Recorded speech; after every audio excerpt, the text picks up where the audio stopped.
지난 겨울에 딱딱하게 굳어있던 온 땅에 따스한 봄바람이 불어왔습니다. 어느덧 눈 뜨고 보니까 3월의 첫 번째 주일이 되었습니다. 교회력으로는 사순절의 네 번째 주간을 맞이했습니다. 사순절은 우리 인간들의 모든 죄를 대신 지시고 십자가에서 고난의 길을 걸어가신 예수 그리스도를 묵상하는 시간입니다. 예수님을 사랑하는 많은 사람들은 사순절을 보내시면서 보다 의미 있게 보내십니다.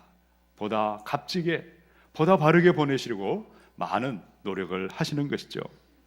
어떤 사람들은 사순절 40일 내내 새벽마다 무릎을 꿇고 기도하며 사순절을 보내십니다. 어떤 사람들은 금식을 약정해서 하루 한 끼 아침을 금식하는 분들도 계십니다. 어떤 분들은 각자가 성령의 인도하심을 따라서 나도 주님 가신 그 길을 걸어가기라 다짐하면서 사순절을 보내고 계십니다. 자, 그런데 또 반대편에 정반대에 있는 분들도 얼마든지 만날 수 있죠. 왜 예수께서 십자가를 지셔야 하셨는지, 내 죄가 얼마나 추하고 얼마나 더러운지를 잊어버렸습니다. 십자가의 은혜, 죄 사함 받은 그 은혜를 잊어버리시고 감동이 사라진 분들도 있습니다. 그리하여 의미가 없는 사순절, 또다시 찾아오는 습관적인 반복되는 사순절을 보내는 분들도 있다는 것이죠. 사랑하는 여러분, 여러분은 2016년의 이 사순절을 어떻게 보내고 계십니까? 죄사함의 은혜를 잊어버리셨거나 죄사함의 감격과 감동이 사라진 분들이 계십니까? 혹시 그런 분들이 계시다면 오늘 우리가 묵상할 이 시편의 32편의 말씀을 통하여 죄사함의 은혜를 회복하시고 죄사함의 감격이 살아나시고 죄사함 받은 축복이 우리 안에 새로워지심으로 말미암아 돌같은 마음, 딱딱한 마음에 성령의 새영이 불어와 온 땅에 죄사함 받은 자의 기쁨과 행복을 전하시는 바른 부활을 맞이하는 복된 사순절이 되시기를 주님의 이름으로 축원합니다. 죄사함의 축복과 죄사함의 능력으로 보내시는 이 사순절을 보내시며 영광의 부활을 맞이할 사람들은 누구일까요? 첫 번째 1절을 함께 읽습니다. 시작. 허물의 사함을 받고 자신의 죄가 가려진 자는 복이 있도다. 아멘. 다윗은 죄사함 받은 자의 행복과 죄사함 받은 자의 축복이 얼마나 아름답고 얼마나 소중한지를 노래했습니다. 여러분, 1절에 있는 이 말의 원래 뜻은요, 우리가 지난번에 시편 1편을 묵상할 때 복 있는 사람은 악인의 꾀를 쫓지 아니하고 했던 그 말씀 다음에 두 번째로 시편에 등장하는 복 있는 사람이 누구인지를 노래했습니다. 아, 복되도다 그 사람, 허물의 사함을 받은 그 사람, 아, 복되도다 그 사람, 자신의 죄가 가려진 그 사람, 복되고도 복되도다. 다윗의 기쁨이 어디에 있었습니까?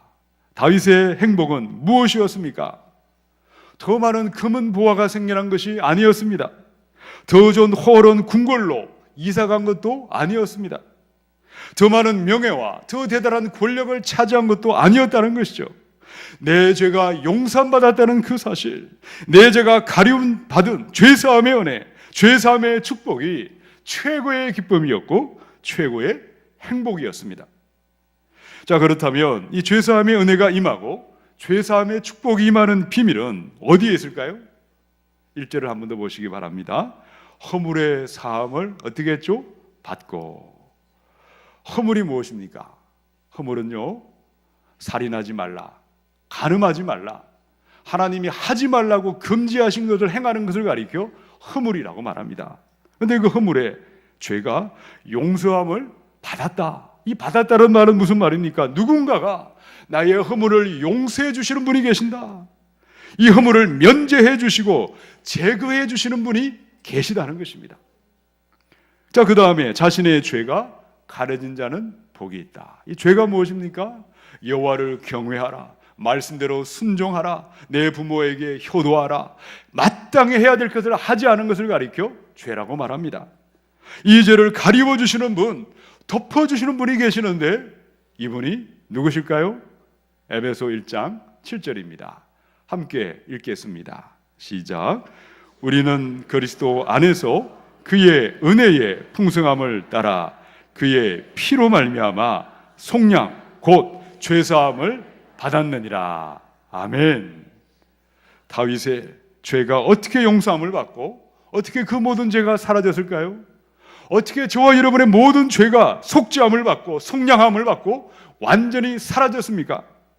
하나님의 전적인 은혜인 줄로 믿습니다.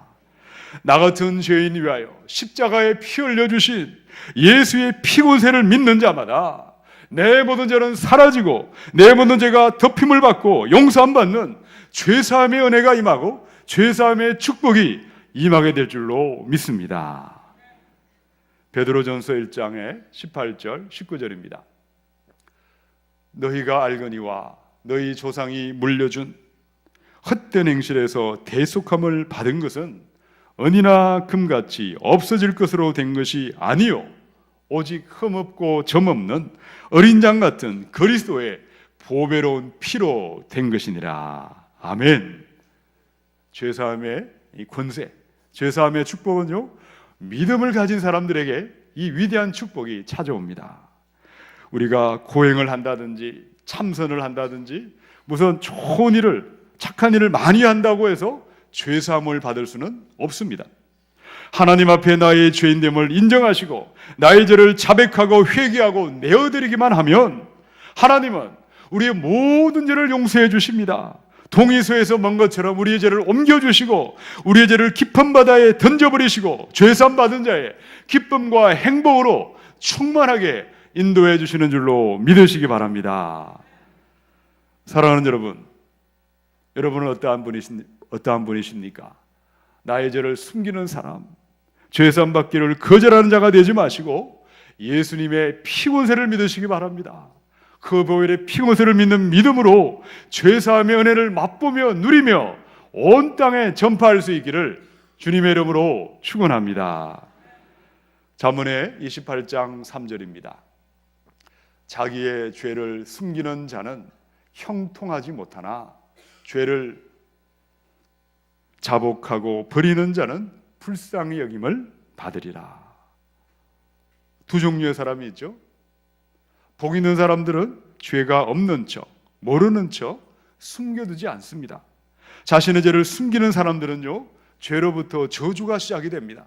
죄로부터 질병이 시작이 됩니다. 죄로부터 절망의 싹이 나기 시작합니다.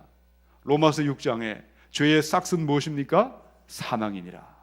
죄는 가만히 있지 않습니다. 점점 자라나게 되어 있습니다. 죽음이 찾아오고 멸망이 찾아오는 것입니다.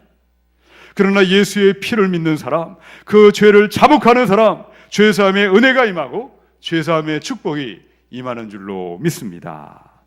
누가복음의 5장 24절에 그러나 인자가 땅에서 죄를 사하는 권세가 있는 줄을 너희로 알게 하리라 하시고 중풍병자에게 말씀하시되 내가 내게 이르노니 일어나 내 침상을 가지고 집으로 가라.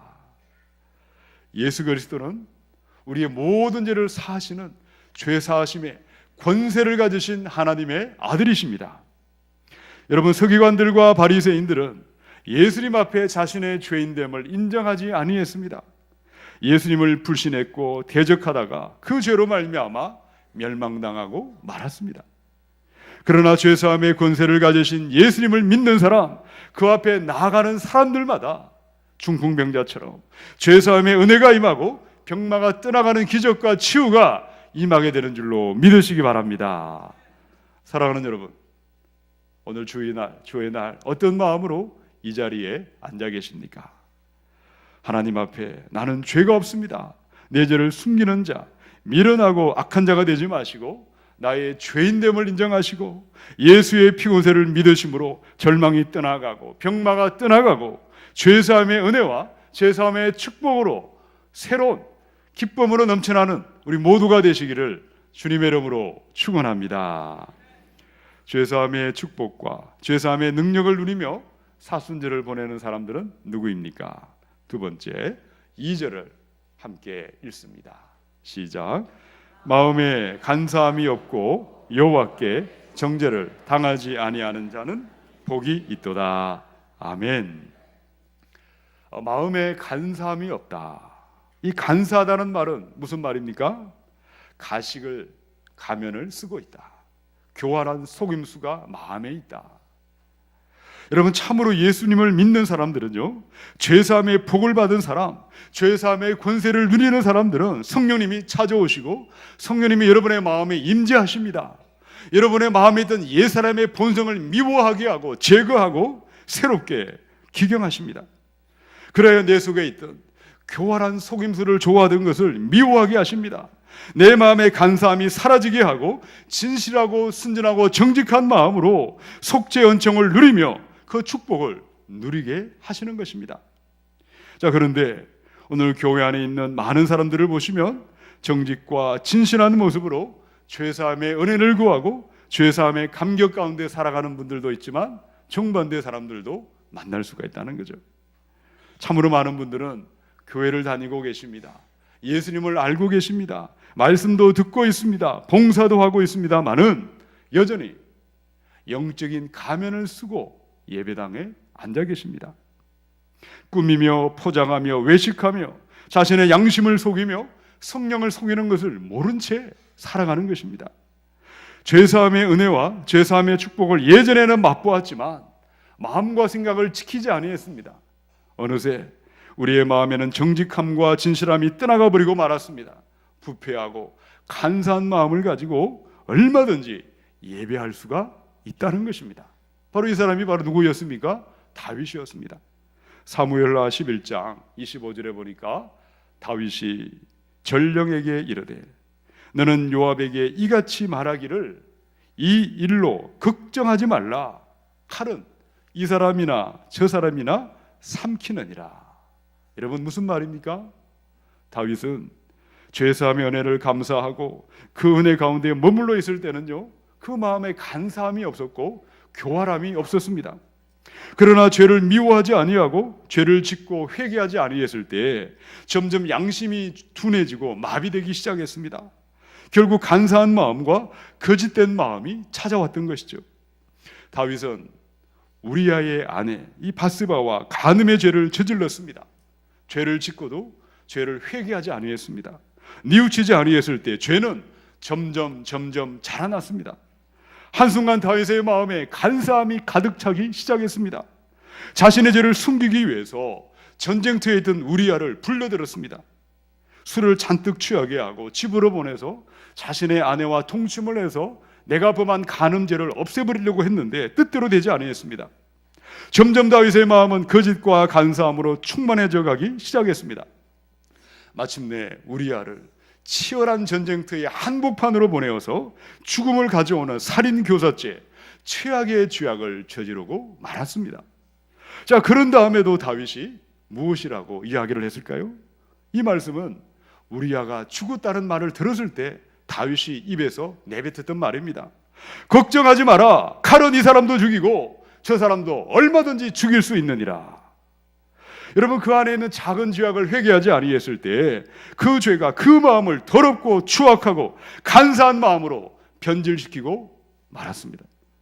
독버섯이 자라나듯이 죄악의 독버섯이 정직하고 진실했던 다윗의 마음은 온데간데 없게 만들어버렸고 가정하고 간사한 추악한 교활한 모습으로 점점 휘몰아쳐 갔던 것입니다. 사랑하는 여러분, 죄사함의 축복이 누구에게 찾아오고 있습니까? 하나님 앞에 꾸미지 마시고 포장하지 마시고 가식하지 마시고 정직하고 진실하게 우리 하나님을 구하시기 바랍니다.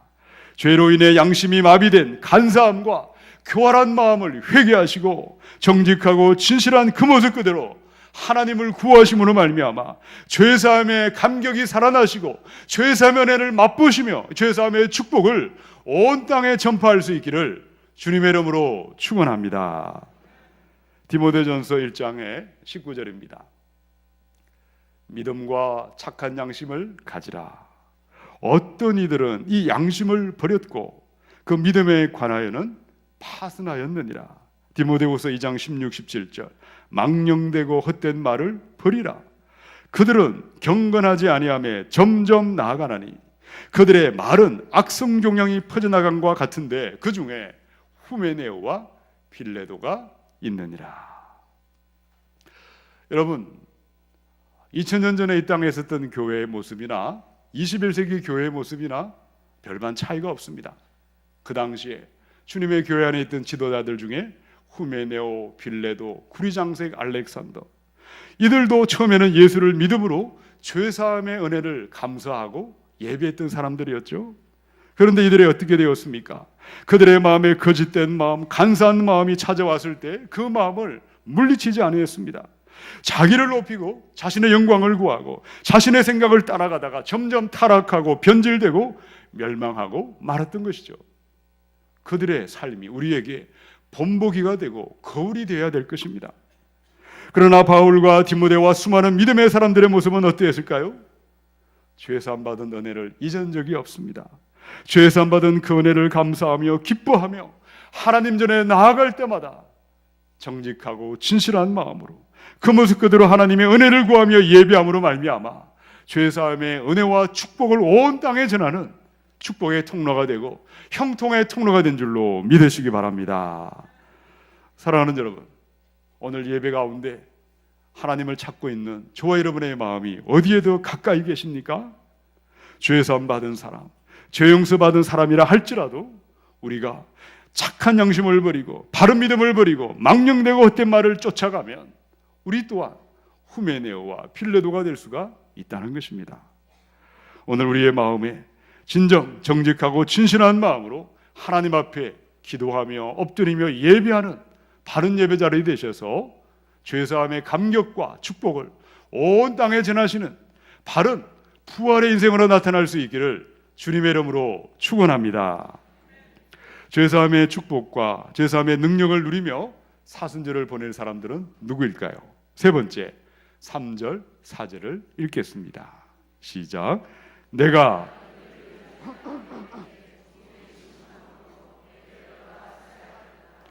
주의 손이 주야로 나를 누르시오니 내 진액이 빠져서 여름 가뭄에 마름같이 되었나이다. 셀라. 아멘.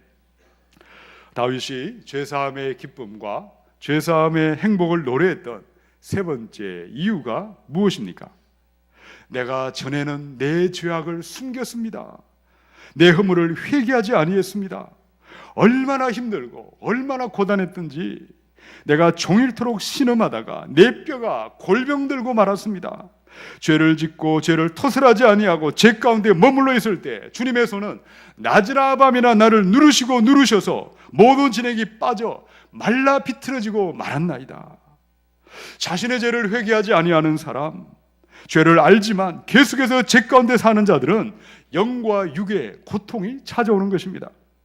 뼈가 마릅니다. 진액이 빠져서 점점 죽음으로 내려가는 것입니다. 자, 그러나 다윗의 고백이 어디에 있습니까? 어떻게 죄사함의 능력이 임하고 죄사함의 축복을 회복하고 있을까요? 5절에 있는 말씀을 함께 읽습니다. 시작. 내가 이르기를 내 허물을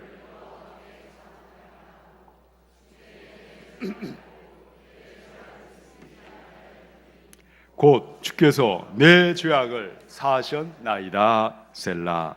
아멘. 하나님은 다윗에게 선지자를 보내셨습니다.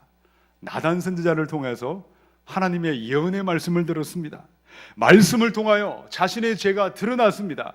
말씀의 빛이 비칠 때 죄를 깨닫게 되었고 훈계와 책망의 말씀을 받았습니다.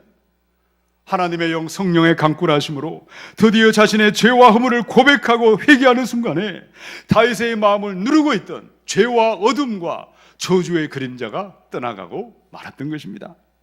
모든 병마가 떠나갔습니다. 치유가 임하고 회복이 임하고 죄사함의 은혜와 죄사함의 축복이 임한 줄로 믿습니다. 성도 여러분, 우리는 언제든지 넘어질 수 있습니다. 언제든지 잘못할 수 있고 실패할 수 있습니다. 그러나 회개하는 사람, 회개하는 시간을 미루지 마시고 지체하지 마시고 말씀께서 성령으로 우리의 마음을 만지실 때, 말씀이 우리의 죄악을 깨닫게 하실 때에 미루지 마십시오. 지체하지 마시고 즉시 죄를 잘라내시고 즉시 죄를 통회하고 회개하심으로 죄사함의 기쁨을 누리며 죄사함의 행복을 전할 수 있기를 주님의 이름으로 축원합니다. 누가복음의 15장 21절입니다. 아들이 이르되 아버지 내가 하늘과 아버지께 죄를 지었사오니 지금부터는 아버지의 아들이라 일컬음을 감당하지 못하겠나이다. 너무나 잘 아는 탕자의 비유이죠. 아버지를 떠나갔던 탕자의 마음에 언제 기쁨과 행복과 마음의 평안이 찾아왔을까요? 아버지의 많은 재산을 가지고 허랑방탕하게 살면서 창기와 더불어 연락하고 먹고 마실 때가 아니었다는 것이죠. 재산을 다 허비해버리고 돼지가 먹던 쥐염 열매조차 먹지 못해 후회하고 한탄할 그때도 아니었습니다. 자신의 죄가 생각나기 시작했습니다. 자신의 악함이 드러나기 시작했습니다. 더 이상 미루지 아니하고 지체하지 아니하고 내가 죄악에서 떠나리라, 내 아버지 집으로 달려가리라, 내 입을 열어 아버지 앞에 내 죄를 고백하는 그때에 죄사함의 기쁨과 감격이 찾아왔습니다. 아버지, 내가 하늘과 아버지께 죄를 지었나이다. 회개하며 자백하는 순간, 죄에서 떠나고 돌아서는 순간에 죄사함의 은혜가 임하고 죄사함의 기쁨이 찾아온 줄로 믿으시기 바랍니다. 사랑하는 여러분, 회개하는 시간은, 죄사함의 시간은 미루면 미룰수록 더 많은 수치와 더 많은 고통과 더 많은 두려움과 더 많은 절망만이 찾아올 것입니다. 어떤 사람들은 이런 말씀을 하십니다. 목사님, 제가 그것에 대해서 회개하겠습니다. 근데 시간을 주십시오. 1년이 지난다면, 1년만 지난다면 그때 가서 회개하고 그때부터 한번 제대로 바로 믿어보겠습니다. 여러분, 이 말은 다르게 말하면 무슨 말일까요? 나는 남은 1년의 세월 동안은 하나님을 거부하고 하나님의 원수로 살아가겠다는 것입니다. 1년이 지난 다음에 여러분, 그 사람이 어떻게 되어 있을까요? 그 다음에 바로 믿겠고 1년이 지난 다음에 정신을 차리겠다는 것은 1년 후에 더 악한 사람이 될 가능성도 얼마든지 있고 그때까지 내가 살아있을 보장은 누구도 할 수가 없다는 것입니다. 어떤 사람들은 말씀하십니다. 목사님, 저는 지난 30년 동안 자연교회를 출석했습니다. 자연교회 주일마다 말씀을 듣고 자연교회 재직으로 살았습니다. 그런데 저는 오늘 밤 이 땅을 떠날 때 과연 천국에 갈지 구원에 확신이 없습니다. 그러나 지금 이대로는 죽지 않을 것 같습니다. 남은 세월 언젠가는 바로 믿고 언젠가는 제대로 믿을 때가 오지 않겠습니까? 엉터리 환상을 가지고 착각하는 많은 사람들이 계십니다. 여러분이 지난 30년의 세월을 그렇게 살았다면 여러분의 남은 세월 동안 과연 얼마나 바르게 살고 얼마나 바르게 믿을 확률이 있는지 한번 계산해 보시기 바랍니다. 고린도후서 6장 2절입니다. 보라, 지금은 은혜 받을 만한 때요, 보라, 지금은 구원의 날이로다. 사랑하는 여러분, 회개의 시간을 미루지 마시기 바랍니다. 우리는 오늘 일 알 수 없는 인생이지 않습니까? 아침에 나갔다가 저녁에 시신으로 발견될 수 있는, 너무나 언제 죽을지 모르는 피조물로 살아가는 사람들입니다. 회개의 시간을 미루다가 부끄러운 모습으로 나타나는 자가 되지 마시고 오늘 주님이 말씀하실 때 죄에서 떠나십시오. 오늘 성령님이 말씀하실 때 하나님 앞에 바른 길로 나아가십시오. 오늘의 결단을 들이심으로 죄사함의 기쁨으로, 죄사함의 행복으로 충만한 삶을 사시기를 주님의 이름으로 축원합니다. 시편의 32편의 1절과 2절을 읽고 말씀을 마치겠습니다. 함께 읽습니다. 허물의 사함을 받고 자신의 죄가 가려진 자는 복이 있도다. 마음에 간사함이 없고 여호와께 정죄를 당하지 아니하는 자는 복이 있도다. 아멘. 2016년의 사순절입니다. 2017년, 2018년 우리가 살아있다면 또 한 해 한 해 사순절을 맞이할 것입니다. 이 사순절을 헛되이 보내시고 준비 없이 보내다가 어느 날 주님 오실 부활의 그날에 부끄러운 모습으로 나타나지 마시고 참되게 보내시고 의미 있게 보내시다가 영광의 부활로 나아가는 복되고 복된 이 사순절을 보낼 수 있기를 주님의 이름으로 축원합니다. 첫 번째, 내 모든 죄를 숨기는 사람, 죄사함 받기를 거절하지 마시고 예수의 피공세를 믿는 믿음으로 죄사함의 은혜를 맛보시고 누리시기 바랍니다. 두 번째, 죄로 말미암아 양심이 마비되어 버리는 간사함에서 떠나시고 정직함과 진실한 마음으로 그 모습 그대로 하나님께 나아가시기 바랍니다. 세 번째, 성령께서 우리의 죄를 깨닫게 하실 때, 생각나게 하실 때 죄 회개하는 시간을 미루지 마십시오. 지체하지 마십시오. 즉시 회개하시고 즉시 통회하고 자복하셔서 죄사함의 기쁨과 죄사함의 행복을 전하는 위대한 인생으로 나타나시기를 주님의 이름으로 축원합니다.